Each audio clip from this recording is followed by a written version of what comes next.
Hello दोस्तों, आपका math study bye विजय sir में स्वागत है। दोस्तों आज हम एनटीपीसी के लिए लाए हैं। ये देखिए दोस्तों, ये मैंने सब देखा है प्रैक्टिस सेट, मतलब पिछले साल का जो जो पूछा गया 2016 और 18 में, ठीक ना। ये कैसा कैसा क्वेश्चन पूछ रहा है तो उसको मैंने देखा है और गौर किया है कि क्या पूछेगा, ठीक ना।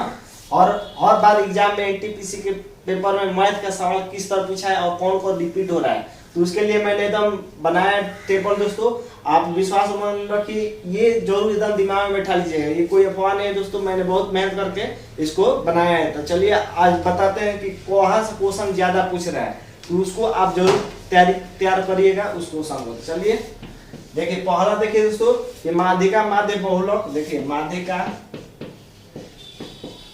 माध्य बहुलक, फिर से प्रसार मानक विचलन, प्रसार मानक विचलन,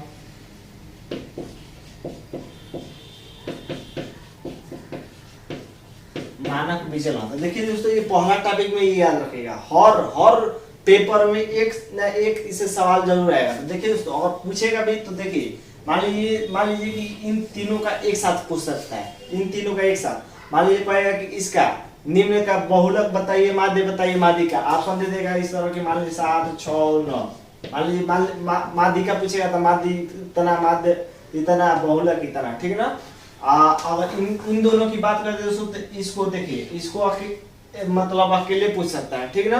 इसको किसी के साथ नहीं पूछेगा। अब मानक विचलन भी केवल एक क्वेश्चन पूछ सकता है, उसके अलावा नहीं, क्योंकि मानक विचलन को करने में समय लगता है, ठीक है। उसको सूत्र भी याद करना पड़ता है। लेकिन इनको पूछेगा तो एक साथ पूछेगा, कहेगा कि निम्न का माध्यिका भी बताइए, माध्य भी बताइए, बहुलक भी बताइए। तो दूसरा देखते हैं दोस्तों। देखिए दूसरा क्या है, कार्य समय। दूसरा कार्य समय, तो कार्य समय से भी बार बार क्वेश्चन पूछ रहा है दोस्तों। कार्य समय में, अब कार्य समय में ये नहीं कि एक किसी काम को 10 दिन करता है, भी किसी काम को 12 दिन करता है, तो दोनों मिलकर उस काम को कितने दिन करेंगे, ऐसे तो आप कर लेंगे दोस्तों। ऐसा क्वेश्चन नहीं पूछ रहा है, पूछ रहा है ऐसे कि एक किसी काम को एक दिन में 15% करता है, चाहे 25% करता है, भी उसी काम को एक दिन में मान लीजिए 20% कर रहा है, तो दोनों मिलकर उस काम को कितने दिन करेंगे। तो हमारे कहने का मतलब है दोस्तों कि अगर कार्य समय का पूछेगा तो परसेंटेज वाला दे रहा है, ज्यादा परसेंटेज वाला परसेंटेज में दे रहा है। कुछ कह रहा है कि दोनों कितने दिन काम करेंगे, या 3 व्यक्तियों वाला, ठीक ना। तो आप कभी भी दिमाग में बैठाइएगा कि प्रतिशत वाला करने वाला क्वेश्चन ज्यादा ढूंढिएगा कि प्रतिशत वाला किस तरह किया जाता है। तो चलिए तीसरा देखते हैं दोस्तों। तीसरा है बीजगणित। बीजगणित, देखिए दोस्तों, बीजगणित से कोई ज्यादा टफ नहीं पूछेगा। आपसे क्या पूछ सकता है, आप पूछेगा, मान लीजिए a + b का मान कुछ दे दिया, कह देगा, और ab का मान दे दिया, ठीक है ना। ab का मान दे दिया तो कह देगा कि a² + b² का मान बताइए। बस ऐसा ज्यादा पूछ रहा है, ठीक। a³ का चाहे इतना देकर a³ + b³ का मान पूछ सकता है, ठीक। तो आप ये दिमाग में बैठाए रखिए, ये इस टाइप के ज्यादा क्वेश्चन पूछ रहे हैं, a² + b² a³ + b³ वाला। और टॉप पूछेगा तो पूछ सकता है, उसकी मर्जी, ठीक ना। लेकिन पिछले पेपर की बात की जाए तो बस ऐसा ही पूछ रहा है। चलिए अब चौथा देखते हैं दोस्तों। चौथा देखिए, चौथा है हमारा साधारण ब्याज। साधारण ब्याज और चक्रवृद्धि ब्याज, यानी SI और चक्रवृद्धि ब्याज। देखिए दोस्तों, इस पर और क्वेश्चन पूछ रहा है तो कैसा पूछ रहा है, वो पूछ रहा है दोनों को रिलेट कर, ठीक है ना। उस क्वेश्चन में साधारण ब्याज भी है और चक्रवृद्धि ब्याज है, दोनों का डिफरेंस भी पूछ सकता है 2 साल के लिए, चाहे उससे रिलेट कर जो जैसा क्वेश्चन बना दे, ठीक। तो ये पूछ रहा है, इसको दिमाग में बैठाए रखिएगा। अब करते हैं 5वें नंबर की बात दोस्तों, त्रिकोणमिति की। त्रिकोणमिति को दिमाग में बैठाए रखिएगा दोस्तों। त्रिकोणमिति से आप कैसा क्वेश्चन बना रहा है, ज्यादा हार्ड नहीं बना रहा है, लेकिन दिमाग में बैठाए रखिएगा कि इससे भी क्वेश्चन 1-2 आ रहे हैं एकदम कंफर्ट, एक तो जरूर आएगा त्रिकोणमिति से। अब करते हैं 6 नंबर दोस्तों, प्रतिशत की बात।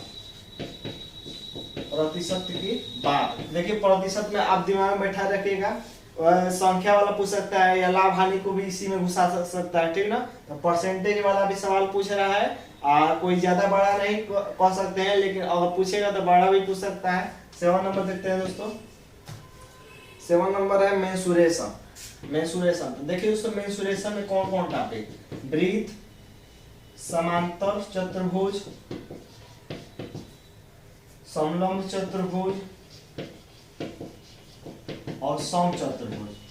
समचतुर्भुज देखिए दोस्तों इनसे पूछ रहा है। बात करें तो मेंसुरेशन में ये टॉपिक से ज्यादा क्वेश्चन पूछ रहा है, लेकिन इन सब चारों में और बात करें कि सबसे ज्यादा किससे पूछ रहा है दोस्तों, तो आप समचतुर्भुज, समचतुर्भुज को दोहरा के एकदम जाइएगा।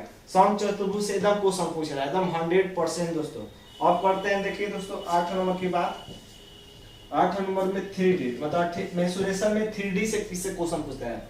देखिए दोस्तों घन घनाभ, घन घनाभ, घन घनाभ से जरूर क्वेश्चन आता है। घन घनाभ से जरूर क्वेश्चन एक दो मिल रहा है।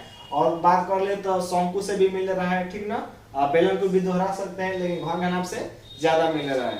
अब करते हैं दोस्तों 9 नंबर। तो देखिए दोस्तों और टॉपिक तो बहुत हो सकते हैं, लेकिन इससे क्वेश्चन ज्यादा रिपीट हो रहा है। और 9 नंबर याद रखिएगा रेशियो से। रेशियो से जैसे मान लीजिए ए और बी के आयु का अनुपात, आयु वाला, ठीक ना, आयु में रेशियो में कैसा, आयु वाला, आयु संबंधी जो प्रश्न होता है उससे वो क्वेश्चन उठा रहा है रेशियो में, ठीक। तो ये टॉपिक है दोस्तों, इसको दिमाग में बैठाइएगा। कार्य समय एकदम महत्वपूर्ण है दोस्तों। कार्य समय पूछेगा तो एकदम छोटे पूछेगा, नहीं तो एकदम बड़ा पूछेगा, ठीक ना। इतना बड़ा पूछ देगा कि उसको पढ़ते समय लग जाएगा, पढ़ते जबकि उसी में आंसर आएगा, ठीक ना। तो आप इसको एकदम दिमाग में बैठाइए। देखिए इसको नोट भी कर सकते हैं। तो आज के लिए बस इतना ही दोस्तों। अगर आपको ये समझ में आया है, मैंने एकदम इसको अच्छे से देख कर इसको बनाया है दोस्तों, तो आप आज के लिए बस इतना ही। अगर आपको ये समझ में आया तो धन्यवाद दोस्तों। वीडियो को लाइक शेयर करना ना भूलें।